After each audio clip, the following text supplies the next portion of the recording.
Hello दोस्तों, आप सभी का स्वागत है अपने ही चैनल जीके माध्यिका पर। जैसे कि दोस्तों एसएससी जीडी का 8 फरवरी के फर्स्ट शिफ्ट का एग्ज़ाम समाप्त हो गया है। तो दोस्तों आज के इस वीडियो में एग्ज़ाम में पूछे गए जीके क्वेश्चंस का एनालिसिस देखेंगे और साथ ही दोस्तों सभी क्वेश्चन के आंसर के साथ एक्स्ट्रा फैक्ट भी देखेंगे। तो दोस्तों अगर आपके आगे की डेट में एसएससी जीडी का एग्ज़ाम है तो आपके लिए ये वीडियो काफ़ी हेल्पफुल रहेगा। इसलिए दोस्तों वीडियो को लास्ट तक जरूर देखिएगा और चैनल पर नए हैं तो चैनल को सब्सक्राइब जरूर कर लीजिएगा, ठीक है। तो चलिए आज का वीडियो शुरू करते हैं।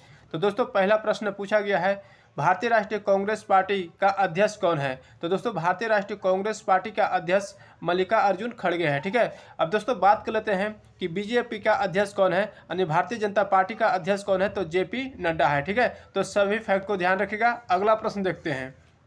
क्वेश्चन पूछा गया है कि कल्याणी उमा का संबंध किस नृत्य शैली से है। तो दोस्तों कल्याणी उमा का संबंध जो है मोहिनी अट्टम शास्त्रीय नृत्य शैली से संबंध है, ठीक है। अब दोस्तों बात कर लेते हैं कि रागिनी देवी, हेमा मालिनी, श्रीदेवी, भारती शिवाजी, शांता राव, ये सभी दोस्तों मोहिनी अट्टम शास्त्रीय नृत्य से संबंधित है, ठीक है। तो सभी फैक्ट को ध्यान रखिएगा। अगला प्रश्न देखते हैं।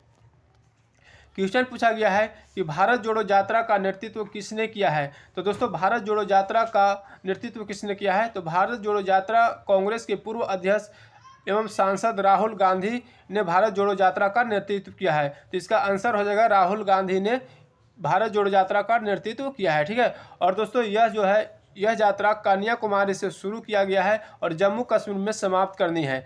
कुल 12 राज्यों तथा 2 केंद्रशासित प्रदेशों से होकर गुजरेगी और 150 दिनों में 3570 किलोमीटर की यात्रा करनी है, ठीक है। तो सभी फैक्ट को ध्यान रखिएगा। अगला प्रश्न देखते हैं।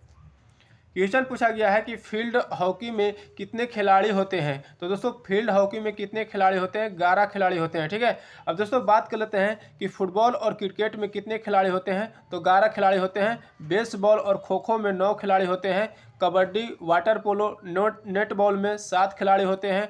टेनिस एवं टेबल टेनिस में 1 या 2 खिलाड़ी होते हैं। पोलो में 4 खिलाड़ी होते हैं। बास्केटबॉल में 5 खिलाड़ी होते हैं। जिम्नास्टिक में 8 खिलाड़ी होते हैं और रग्बी फुटबॉल में 15 खिलाड़ी होते हैं, ठीक है। तो सभी फैक्ट को ध्यान रखिएगा। अगला प्रश्न देखते हैं।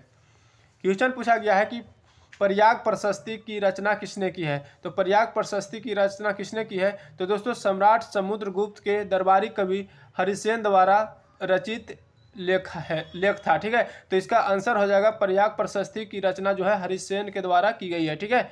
अगला प्रश्न देखते हैं। क्वेश्चन पूछा गया है कि त्रिपुरा राज्य का खर्ची उत्सव कितने दिनों तक मनाया जाता है। तो दोस्तों त्रिपुरा राज्य में जो खर्ची उत्सव है कितने दिनों तक मनाया जाता है, तो त्रिपुरा राज्य का खर्ची उत्सव जो है 7 दिनों तक मनाया जाता है, ठीक है। तो इसका आंसर हो जाएगा 7 दिनों तक। और दोस्तों इसे एक शाही घटना भी माना जाता है और हर साल जुलाई में अमावस्या के 8वें दिन मनाया जाता है, ठीक है। तो सभी फैक्ट को ध्यान रखिएगा। अगला प्रश्न देखते हैं। क्वेश्चन पूछा गया है कि वंदे मातरम के रचयिता कौन है। तो दोस्तों वंदे मातरम की रचयिता कौन है, तो 1882 ईस्वी में वंदे मातरम बंकिम चंद्र चट्टोपाध्याय के प्रसिद्ध उपन्यास आनंद मठ में सम्मिलित है, ठीक है। तो इसका आंसर हो जाएगा दोस्तों बंकिम चंद्र चट्टोपाध्याय द्वारा रचयिता की गई है, ठीक है। भारत के राष्ट्रीय गीत वंदे मातरम सर्वप्रथम 1896 में गाया गया था। तो इसको भी ध्यान रखिएगा। अगला प्रश्न देखते हैं। क्वेश्चन पूछा गया कि हरित क्रांति किसके वृद्धि के लिए लागू की गई थी। तो दोस्तों हरित क्रांति जो दोस्तों कृषि उत्पादन की वृद्धि के लिए लागू की गई थी, ठीक है। अब बात करते हैं दोस्तों कि भारत में पहली हरित क्रांति 1960 के दशक में प्रारंभ हुई, जिसका उद्देश्य क्या था कि भारत के कृषि उत्पादन में वृद्धि करके भारत को उत्पादन के क्षेत्र में आत्मनिर्भर बनाना था, ठीक है। भारत में हरित क्रांति का जनक किसको माना जाता है, तो भारत में हरित क्रांति का जनक एम.एस. स्वामीनाथन को माना जाता है, ठीक है। तो सभी फैक्ट को ध्यान रखिएगा। अगला प्रश्न देखते हैं। क्वेश्चन पूछा गया कि राज्यों में संवैधानिक आपातकाल कौन लगाता है। तो दोस्तों राज्यों में संवैधानिक आपातकाल जो है राष्ट्रपति लगाता है, ठीक है। अब बात कर लेते हैं दोस्तों कि राष्ट्रपति जो है 3 प्रकार के आपातकाल लागू कर सकता है। पहला जो है राष्ट्रीय आपात, जो अनुच्छेद 352 के तहत लागू कर सकता है। राष्ट्रपति शासन अनुच्छेद 356 के तहत लागू कर सकता है। वित्तीय आपात अनुच्छेद 360 के तहत लागू कर सकता है, ठीक है। तो सभी फैक्ट को ध्यान रखिएगा। अगला प्रश्न देखते हैं। क्वेश्चन पूछा गया है कि श्वेत क्रांति किससे संबंधित है। तो दोस्तों श्वेत क्रांति किससे संबंधित है, तो दुग्ध क्रांति या ऑपरेशन फ्लड भारत की योजना है जिसे भारत की दूध की कमी को दूर किया जा सके, इसे श्वेत क्रांति कहते हैं। और इसका शुरुआत कब किया गया था? तो 13 जनवरी 1970 को किया गया था। तो इसका आंसर हो जाएगा कि श्वेत क्रांति जो है दुग्ध क्रांति या ऑपरेशन फ्लड से संबंधित है। ठीक है, अब बात कर लेते हैं दोस्तों कि भारत में श्वेत क्रांति का जनक किसको माना जाता है? तो भारत में श्वेत क्रांति का जनक डॉक्टर वर्गीज कुरियन को माना जाता है। ठीक है, तो सभी फैक्ट को ध्यान रखिएगा। अगला प्रश्न देखते हैं।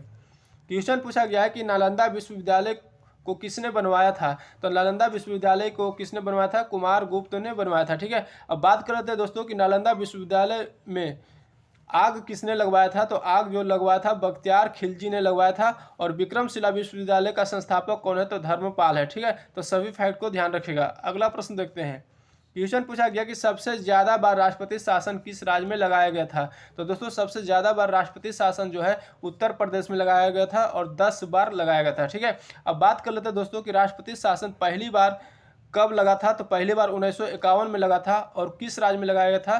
तो पंजाब राज्य में लगाया गया था। ठीक है, तो सभी फैक्ट को ध्यान रखिएगा। अगला प्रश्न देखते हैं। क्वेश्चन पूछा गया है कि सबसे छोटा केंद्र शासित प्रदेश कौन सा है? तो सबसे छोटा केंद्र शासित प्रदेश लक्षद्वीप है। अब बात करते हैं दोस्तों कि सबसे बड़ा केंद्र शासित प्रदेश कौन सा है? तो सबसे बड़ा केंद्र शासित प्रदेश अंडमान व निकोबार द्वीप समूह है। ठीक है, लक्षद्वीप का प्रशासक कौन है? तो वर्तमान में लक्षद्वीप का प्रशासक प्रफुल्ल पटेल है। ठीक है, तो सभी फैक्ट को ध्यान रखिएगा।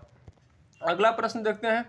क्वेश्चन पूछा गया कि इंसान के सिर पर खाली स्थान सवार होना, तो यहाँ पर क्या भरा जाएगा? तो इंसान के सिर पर भूत सवार होना। ठीक है, तो इसका भूत आंसर हो जाएगा। अगला प्रश्न देखते हैं।